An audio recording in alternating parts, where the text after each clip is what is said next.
الحمد لله نحمده ونستعينه ونستغفره ونؤمن به ونتوكل عليه ونعوذ بالله من شرور أنفسنا ومن سيئات أعمالنا من يهده الله فلا مضل له ومن يضلله فلا هادي له ونشهد أن لا إله إلا الله وحده لا شريك له ونشهد أن سيدنا وسندنا ومولانا محمدا عبده ورسوله صلى الله تعالى عليه وعلى آله وأصحابه أجمعين أما بعد فأعوذ بالله من الشيطان الرجيم بسم الله الرحمن الرحيم وكل إنسان ألزمناه طائره في عنقه ونخرج له يوم القيامة كتابا يلقاه منشورا اقرأ كتابك كفى بنفسك اليوم عليك حسيبا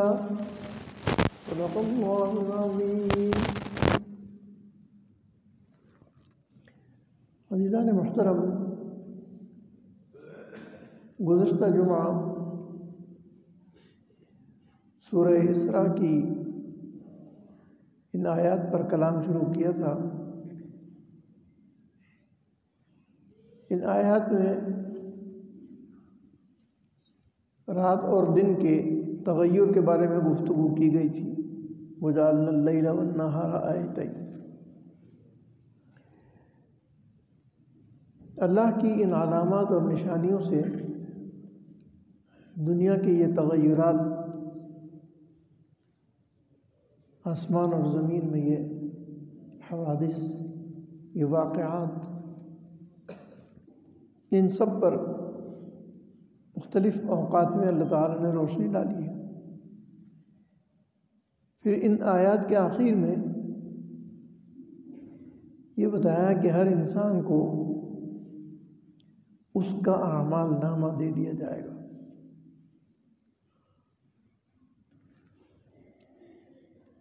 اس کا اعمال نامہ اس کے سامنے رکھ دیا جائے گا.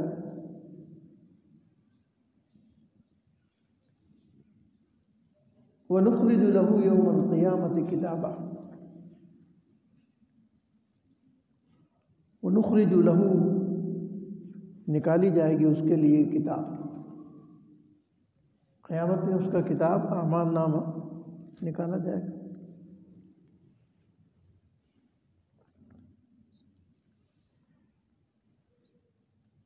یہ اعمال نامہ فرمائیں گے کہ اقرأ کتابک، اپنی کتاب پڑھو، آج کے حساب کے دن کے لیے یہی کافی ہے. اور ایک اور جگہ اس کو بیان فرمایا کہ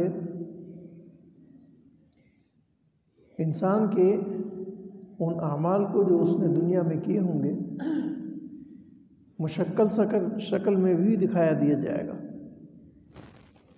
حتیٰ کہ اس کے اعضاء اور جوارح جو ہیں وہ بول پڑیں گے. ہاتھ بولیں گے جن سے جو کام کیا ہوگا، آنکھ بولے گی کہ اس آنکھ سے جو گناہ کے کام کیے ہوں گے. اسی طرح سے زبان بول پڑے گی، اسی طرح سے کان بول پڑیں گے کہ کانوں سے کیا سنا ہوگا.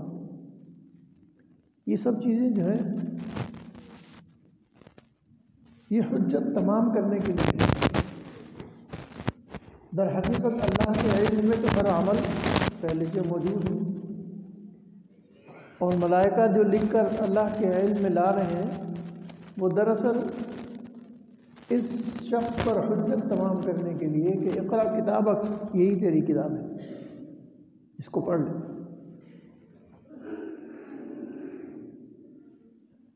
لہذا اعمال کا احتساب ضرور ہونا چاہیے، اور زندگی میں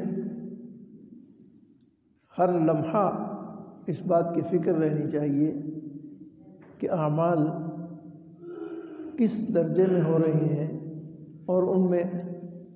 حسنہ اعمال کتنے ہیں اور سیئہ اعمال کتنے ہیں؟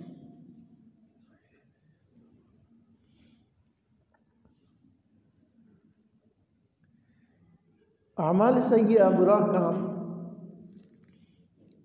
وہ جب تک وقوع میں نہیں آتا اس کو ملائکہ نہیں لکھتے۔ اعمال حسنہ اور اعمال سیئہ میں یہ فرق ہے کہ اعمال سیئہ جب تک واقع نہ ہو جائے مکتوب نہیں، اعمال حسنہ جب ارادہ کر لیا جائے تو لکھ لیا جاتا ہے کہ اس حسن عمل کا، اس اچھے کام کا ارادہ کر لیا گیا، اور جو ہی وہ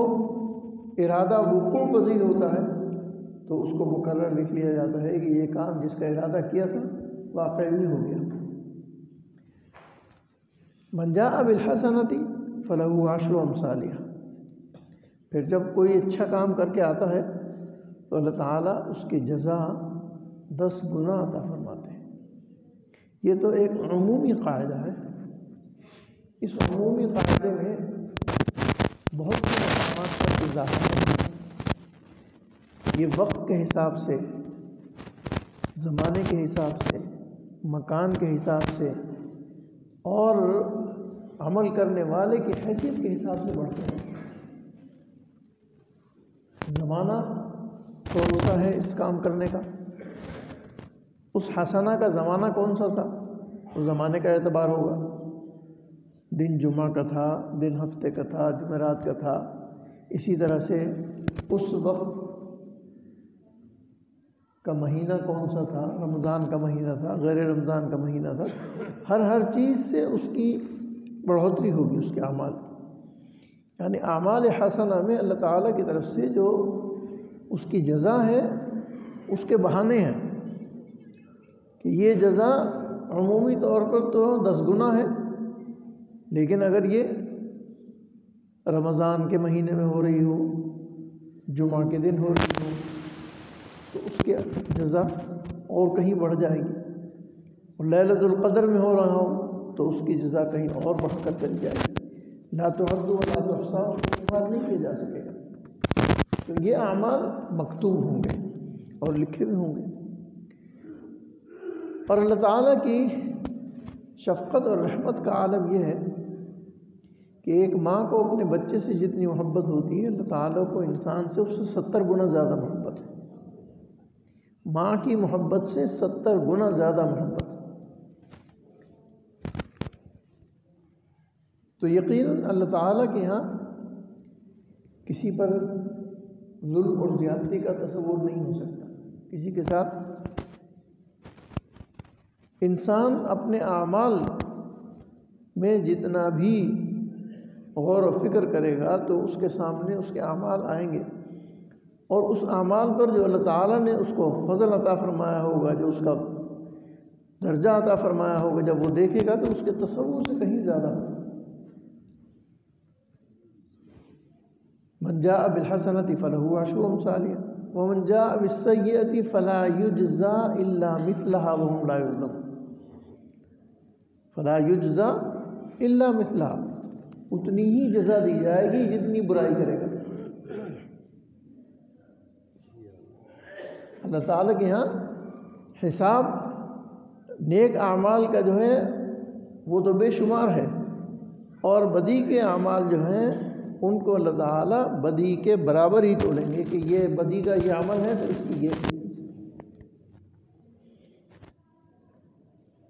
اب ان چیزوں کو سامنے رکھ کر ہمارے لیے کون سا لائحہ عمل ہے؟ بنیادی طور پر ہر انسان غافل ہے، کمزور ہے۔ انسان اپنی طبیعت سے کمزور ہے۔ خلق الانسان ضعیفا، انسان کمزور اور ضعیف پیدا کیا۔ تو انسان کی ضعف اور کمزوری کو پیش نظر رکھتے ہوئے اللہ تعالیٰ انسان کی خطاؤں کو اسی درجے میں درگزر فرمائیں۔ اب جب خطا کا امکان ہے، اس سے کوئی انکاری نہیں ہے کہ خطا تو ہے، تو اس خطا کو دور کرنے کا طریقہ کیا ہے؟ خطائیں تو روز پیش آتی رہتی ہیں، روز روز کوئی نہ کوئی کوتاہی، کوئی نہ کوئی غفلت، کوئی نہ کوئی بے احتیاطی ہو جاتی ہے، تو اس کے لیے بھی اللہ نے راستہ دیا، اور وہ ہے توبہ اور استغفار کا، کہ توبہ و استغفار سے ان خطاؤں کو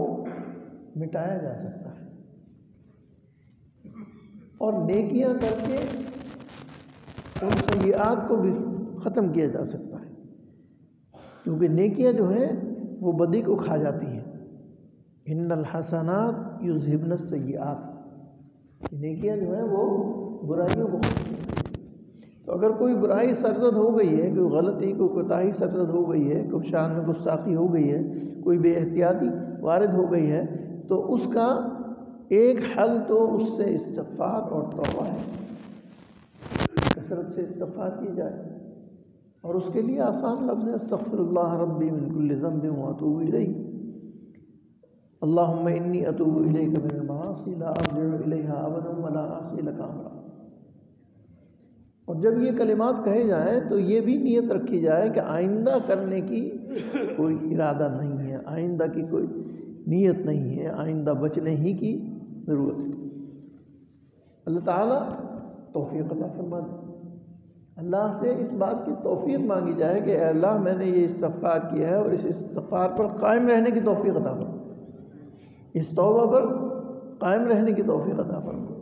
اس توبہ کی حفاظت کرنے کی توفیق عطا فرما۔ اور پھر توبہ جو ہے جتنے اہتمام سے کی جائے کہ یہ یقین ہو کہ اس گناہ پر بھرپور ندامت کی جا رہی ہے، گناہ پر بھرپور ندامت کی جا رہی ہے، اور دل سے اس کی ندامت کا اقرار کیا جائے، دل سے وہ الفاظ ادا کیے جائیں، اور دل سے وہ الفاظ نکالے جائیں کہ جس سے ندامت حقیقی معلوم ہوتی ہو۔ اور اس کے لیے ضروری نہیں ہے کہ بلند آواز سے ہی کی جائے، خفیہ بھی کی جا سکتی ہے۔ مانگنے کے لیے تو اللہ تعالیٰ نے کہا ادعوا ربکم تضرعا وخفیہ، تضرع گریہ زاری سے اللہ سے توبہ کی جائے، استغفار کیا جائے۔ اللہم انی اتوب الیک من المعاصی لا ارجع الیہا ابدا ولا اعصی لک امرا۔ تو جب یہ کلمات کہے جائیں گے کہ میں اب اس طرف نہیں لوٹوں گا اور کبھی بھی اس کو دوبارہ نہیں کروں گا، اور یہ دل سے کہا جائے تو یقین اللہ کے ہاں وہ قبول ہوگا۔ حدیث میں آتا ہے التائب من الذنب کمن لا ذنب لہ، جو آدمی گناہ سے توبہ کرتا ہے تو وہ گویا ایسا ہے کہ اس نے گناہ کیا ہی نہیں ہے۔ التائب من الذنب کمن لا ذنب لہ، کہ اس کے لیے کوئی گناہ نہیں ہے۔ تو گناہ سے توبہ اس گریہ اور زاری کے ساتھ، اضطرار کے ساتھ اور گڑ گڑاہٹ کے ساتھ اللہ کے سامنے کی جائے کہ ہمیشہ کے لیے وہ۔ پھر حضرت تھانوی رحمۃ اللہ علیہ نے ایک اور بات بھی لکھی، فرمایا کہ جب توبہ کر لو اور خوب گڑ گڑا کے توبہ کر لو، اللہ کے سامنے خوب جھک کے توبہ کر لو، تضرع کے ساتھ توبہ کر لو، تو پھر اس گناہ کو یاد نہ کرو، پھر اس گناہ کو دوبارہ مکرر یاد نہ کرو۔ فرمایا کہ جب کپڑا دھل جاتا ہے تو اس کے داغ دھبے مٹ جاتے ہیں، تو جب داغ مٹ جاتے ہیں تو پھر اس کپڑے کو کوئی دیکھتا نہیں کہ اس میں کہاں داغ لگا ہوا تھا، وہ داغ تو صاف ہو گیا۔ تو التائب من الذنب کمن لا ذنب لہ، توبہ کرنے والا ایسا ہے کہ گویا اس نے گناہ کیا ہی نہیں تھا، گناہ اس کا محو ہو جائے گا، مٹ جائے گا اور صاف ہو جائے گا، اور وہ مثل نو مولود کے ہو جائے گا، کہ جب وہ توبہ کر لے گا تو پچھلا سارا کا سارا اس کا ریکارڈ جو ہے وہ۔ اور اب آپ کے ہاں تو اس کو سمجھنا آسان ہو گیا کہ آپ کے ہاں جو ایک نئی ٹیکنالوجی آئی کہ جی اس کو ڈیلیٹ کر دیجئے، روزانہ آپ کرتے نہیں کرتے کہ جب ڈیلیٹ کر دیتے تو اس کا کوئی حصہ باقی نہیں رہتا۔ تو اسی طرح سے یہ گناہ ہیں کہ جن گناہوں سے توبہ کی جائے گی اور استغفار کیا جائے گا اور اللہ کے سامنے گڑ گڑایا جائے گا، تو تو یہ ایک قسم کا ڈیلیٹ ہو جانا ہے کہ یہ سب گناہ جو ہے مٹ گئے، ختم ہو گئے، اب نئی زندگی شروع ہو گئی۔ تو اس لیے توبہ کا اہتمام کیا جانا چاہیے، توبہ کا اہتمام کیا جانا چاہیے، ہر وقت اہتمام کیا جانا چاہیے، اس لیے کہ وقت عاجل کا کوئی پتہ نہیں ہے، اجل کا جو وقت ہے اس کا علم نہیں ہے کہ وہ کب ہے، آج ہے، کل ہے، کس وقت آئے گا، سوتے میں آئے گا، جاگتے میں آئے گا، اور جب یہ وقت آئے گا تو پھر توبہ بھی قبول نہیں ہوگی، جب یہ وقت آ جائے گا تو پھر توبہ قبول نہیں ہوگی۔ تو اس لیے اس وقت کا انتظار نہ کیا جائے، بلکہ ہمیشہ اس کا اہتمام کیا جائے کہ ہر لمحہ اللہ سے گڑ گڑا کر توبہ کرتے رہیں، اللہ سے استغفار کرتے رہیں، اور اس کے لیے کلمات استغفار قرآن حکیم نے ذکر کی ہیں، اور سب سے بڑا استغفر اللہ ربی من کل ذنب واتوب الیہ، اس کی ورد کیا جائے، اس کی کثرت کی جائے، اس کا اہتمام کیا جائے۔ اللہ تعالیٰ غفور الرحیم ہے، گناہوں کو بخشنے والے ہیں، گناہوں کو بخشنے والے ہیں۔ اس سب کوتاہی کے باوجود اللہ تعالیٰ کی مغفرت کا عالم یہ ہے کہ نبی اکرم صلی اللہ علیہ وسلم کی شفاعت فرمانے پر 70,000 افراد کو ان کے بدترین گناہوں کے باوجود اللہ تعالیٰ ان کی مغفرت فرما دیں گے۔ تو اللہ کی مغفرت کا باب بہت وسیع ہے، مغفرت کا دروازہ بہت کھلا ہوا ہے، اس لیے استغفار کرتے رہنا چاہیے۔ حضرت تھانوی رحمۃ اللہ علیہ نے ایک اور عمل بھی لکھا ہے کہ روزانہ رات کو سونے سے قبل عشاء کی نماز کے بعد 2 رکعت نفل توبہ کے پڑھے جائیں، 2 رکعت برائے توبہ پڑھ لیے جائیں، اور اس نیت سے پڑھے جائیں کہ یہ میری زندگی کی آخری نماز ہے، اس ارادے سے پڑھے جائیں، اس خیال اور تصور سے پڑھے جائیں کہ بس یہ میرا آخری لمحہ ہے، آخری وقت ہے، اس کے بعد مجھے شاید موقع نہیں ملے گا۔ اس تصور اور اس یقین کے ساتھ جب پڑھی جائیں گی اور استغفار کیا جائے گا تو وہ پچھلے تمام گناہوں کو معاف کر دے گا۔ تو روزانہ اس کا اہتمام کرنا کوئی مشکل بھی نہیں، اگر اس کا اہتمام نہ ہو سکے تو کم سے کم درجے میں یہ ہے کہ سونے سے پہلے کم از کم استغفار کر لیا جائے، توبہ کر لی جائے، اللہ سے گڑ گڑا کے معافی مانگ لی جائے کہ نہیں معلوم کہ اس سونے کے بعد سونا جو ہے وہ بھی آدھی قیامت ہے، من نام فقد قامت قیامت ہو، جو سو گیا تو اس کی تو ایک قیامت تو قائم ہو گئی، اس کے بعد اس کی آنکھ کھلے گی یا نہیں کھلے گی، آدھا جسم جو ہے وہ تو مفلوج ہو جاتا ہے، ہاتھ پاؤں سن ہو جاتے ہیں، بے حس ہو جاتے ہیں، عقل و شعور اور ادراک، صرف سانس کی آمد و رفت ہے، سانس آ رہا ہے جا رہا ہے، دنیا و مافیہ کی کچھ خبر نہیں۔ موت اور نوم میں کچھ زیادہ فرق نہیں، موت اور نوم دونوں کا قافیہ بھی ایک ہی ہے کہ نوم جو ہے وہ نیند کا نام ہے، کہ سونا جو ہے وہ ایک قسم کی موت ہے، ایک ابدی نیند ہے، ایک عارضی نیند ہے۔ تو عارضی نیند جب روز کی جائے تو اس کو ابدی نیند سمجھ کر اس کا تصور کر لیا جائے کہ گویا یہ ابدی نیند ہے، اس سونے کے بعد پتہ نہیں اٹھنا ہے کہ نہیں ہے، تو اس کے لیے استغفار کیا جائے، اللہ سے گڑ گڑا کے دعا کی جائے، توبہ کی جائے، اللہ کے سامنے اپنے گناہوں کو گن کر گناہوں کو مانگا جائے کہ اے اللہ میرا یہ گناہ بھی معاف فرما دیجیے، میرا یہ گناہ بھی معاف فرما دیجیے۔ اور حقوق کی ادائیگی کا اہتمام ہونا چاہیے، حقوق کی ادائیگی کا اہتمام ہونا چاہیے، اور سب سے زیادہ حق جو ہے وہ انسان کا اپنی جان کا ہے، ان لنفسک علیک حق، تیری جان پر تیرا جان کا حق ہے، اور اس کا حق کیا ہے کہ اللہ تعالیٰ کے اوپر ایمان کو مضبوط کیا جائے، اللہ کے ایمان کو مضبوط کیا جائے، رسالت مآب صلی اللہ علیہ وسلم کی نبوت کا عقیدہ پختہ اور مضبوط کیا جائے، آپ کے اس عقیدے کو اور ختم نبوت کے اس عقیدے کو پختہ اور بار بار دہرایا جائے اور ذہن میں بٹھایا جائے کہ نبی اکرم صلی اللہ علیہ وسلم آخری نبی ہیں، نبی آخر الزمان ہے، آپ کے بعد کوئی نبی نہیں ہے، نہ ذلی نہ بروزی، کسی قسم کا کوئی نبی نہیں ہے، بعد از خدا بزرگ، تو یہ قصہ مختصر۔ اللہ کے بعد اگر کسی کی کبریائی اور بڑائی ہے تو وہ رسول اللہ صلی اللہ علیہ وسلم کی ذات گرامی ہے، اور رسول اللہ صلی اللہ علیہ وسلم کی محبت تبھی ہے کہ جب آپ کی محبت کے ساتھ آپ کی اطاعت بھی ہو۔ محبت اور اطاعت لازم و ملزوم ہے۔ 3 حقوق ہیں رسول اللہ صلی اللہ علیہ وسلم کے: حق محبت، حق اطاعت، حق عظمت۔ عظمت کہ آپ تمام انبیاء سے افضل ہیں، آپ آخر الزماں ہیں، آپ کی عظمت کا قائل ہونا۔